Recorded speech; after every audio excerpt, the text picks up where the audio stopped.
Hi friends, welcome back to my channel. இன்றைக்கி ரொம்ப பயனுள்ள இல்லத்தரசிகளுக்கு அதுவும் பார்த்திங்கன்னா ரொம்ப இன்ட்ரெஸ்டிங்கான யூஸ்ஃபுல்லான டிப்ஸ் தான் இந்த வீடியோவில் பார்க்க போகிறோம். ஸோ இந்த வீடியோவை முழுமையாக பாருங்கள்.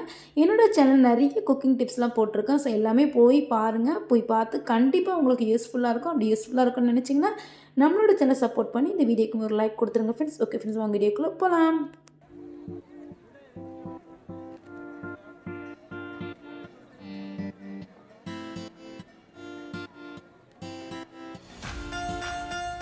ஃபஸ்ட்டு டிப்ஸ் பாருங்கள் ஃப்ரெண்ட்ஸ், ரொம்ப யூஸ்ஃபுல்லான டிப்ஸு. நம்ம மிக்ஸி ஜாரு அப்படி இல்லைன்னா கிரைண்டரில் உளுந்து அரைக்கிறோம் அப்படின்னா தண்ணிக்கு பதில் ஒரே ஒரு ஐஸ் க்யூப் மட்டும் போட்டு நீங்கள் அரைச்சி பாருங்களேன். நம்ம அரைக்கக்கூடிய அந்த மிக்ஸி ஜாரு இல்லைனா கிரைண்டரோட மோட்ரு பார்த்திங்கன்னா சூடாகாது. அதே சமயத்தில் அந்த உளுந்துமே நல்லா ப்ளஃபியாக நல்லா பொங்கி வரும். இப்போ பாருங்கள், நான் ஒரே ஒரு ஐஸ் கட்டி மட்டும் தான் சேர்த்து அரைச்சேன். அதுவும் மிக்ஸி ஜாரில் அரைச்சிருக்கேன். நல்லா சூப்பராக பாருங்கள், ப்ளஃபியாக வந்திருக்கு. நீங்களுமே கண்டிப்பாக ட்ரை பண்ணி பாருங்கள் ஃப்ரெண்ட்ஸ். ஓகே ஃப்ரெண்ட்ஸ், வாங்க இப்போ அடுத்த டிப்ஸ்குள்ளே போகலாம். அடுத்த டிப்ஸ் பாருங்கள் ஃப்ரெண்ட்ஸ், இல்லத்தரசிங்களுக்கு ரொம்ப பயனுள்ள டிப்ஸு. கண்டிப்பாக இந்த டிப்ஸு யூஸ்ஃபுல்லாக இருக்கும். நம்ம வீட்டில் ஒரு சில காய்கறிகள்லாம் நம்ம வாங்குவோம். அது நம்ம ஃப்ரிட்ஜில் வச்சு ஸ்டோர் பண்ணும்போது கொஞ்சம் நாள் ஆனதுமே இல்லை நம்ம எங்கன்னா வெளியூர்களுக்கோ எங்கன்னா போயிடுறோம் அப்படின்னா அந்த காய்கறிகள்லாம் கொஞ்ச நாளுமே ஒரு மாதிரி வதங்கின மாதிரி ஆயிரும். ஸோ அதை எப்படி நம்ம ஃப்ரெஷ்ஷாக ஆக்கணும் இந்த வீடியோவில் பார்க்க போகிறோம்.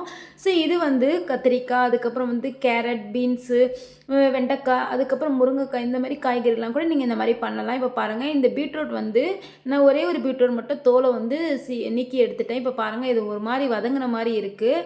ஸோ இது நம்ம பொரியல், அதாவது எதுனா கிரேட்டரில் வச்சு துருவினாலும் பார்த்திங்கன்னா ஒரு மாதிரி துருவ வராது. ஸோ இதை ஃப்ரெஷ் ஆக்குறது எப்படின்னு பார்க்கலாம். ஸோ அதுக்காக இந்த மாதிரி பாத்திரத்தில் தண்ணி எடுத்துக்கோங்க. அதாவது நீங்கள் போடக்கூடிய காய்கறிகள் பார்த்திங்கன்னா முங்குற அளவுக்கு இருக்கணும் அந்த தண்ணி.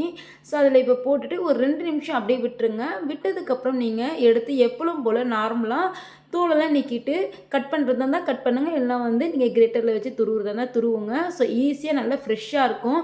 நீங்கள் நார்மலாக வதங்கின காயை நீங்கள் கிரேட்டரில் துருவினாலும் சரி, கத்தியில் கட் பண்ணாலும் சரி, ஒரு மாதிரி வதங்கின மாதிரி இருக்கும். அதே மாதிரி நம்மளுக்கு கரெக்டாக கட் பண்ண வராது. ஸோ இந்த மாதிரி மெத்தடை நீங்கள் ட்ரை பண்ணி ஊற வச்சு நீங்கள் எடுத்து பாருங்கள். இல்லைன்னா நம்மளோட காய்கறி நல்லா ஃப்ரெஷ்ஷாக இருக்கும்.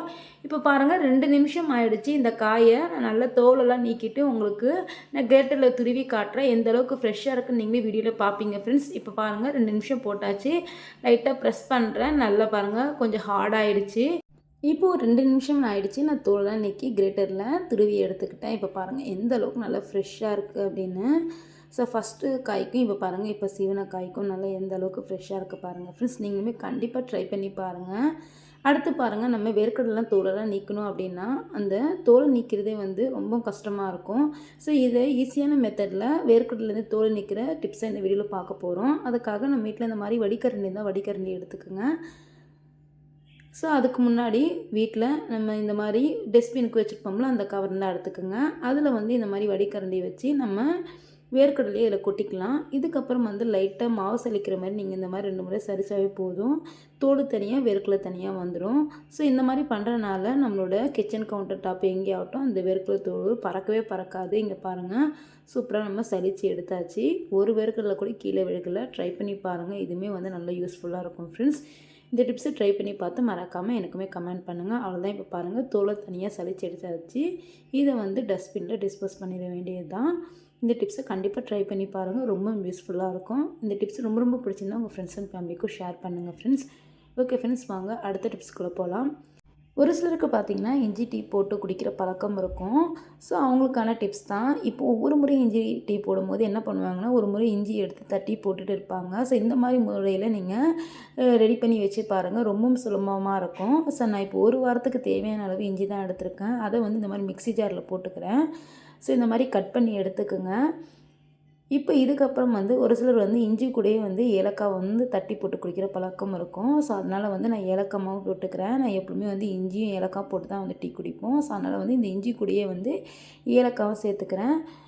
ஸோ ஏலக்காய் பிடிக்காதவங்க ஸ்கிப் பண்ணிக்கோங்க ஃப்ரெண்ட்ஸ். இப்போ பாருங்கள், இந்த மாதிரி கொரகொரப்பாக அரைச்சி எடுத்துக்கோங்க. ஸோ ஏலக்காய் நம்ம இது கூட சேர்க்குறதுனால என்ன பார்த்திங்கன்னா, ஒரு முறையை நம்ம ஏலக்காய் தட்டி போட வேண்டியிருக்காது.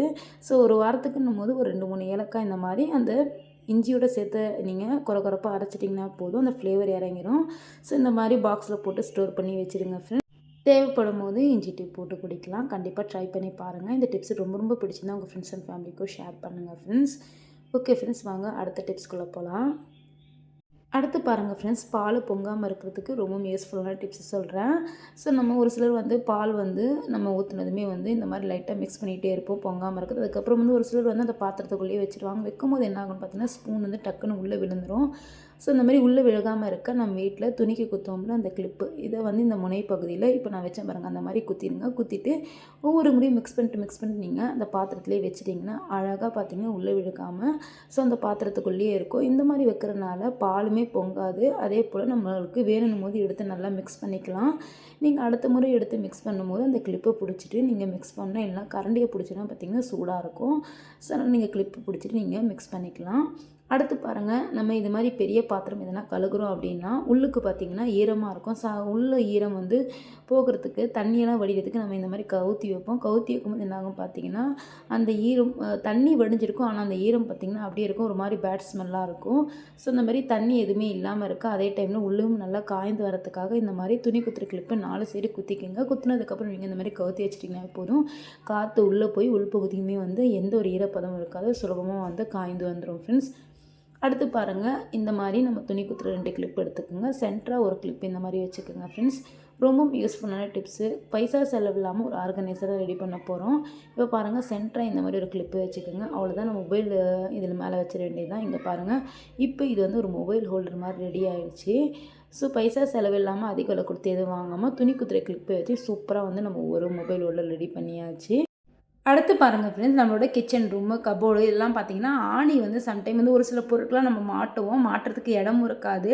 ஸோ இந்த மாதிரி ஹேங் பண்ணுற மாதிரி எதுவும் ப்ளேஸ் இருக்காது. அந்த மாதிரி சமயங்களில் நம்ம துணி குத்துற கிளிப்பு டபுள் டேப் ஓட்டி இந்த மாதிரி நீங்கள் மாட்டி வச்சுக்கலாம். ஸோ அழகாக ரொம்ப யூஸ்ஃபுல்லாக இருக்கும்.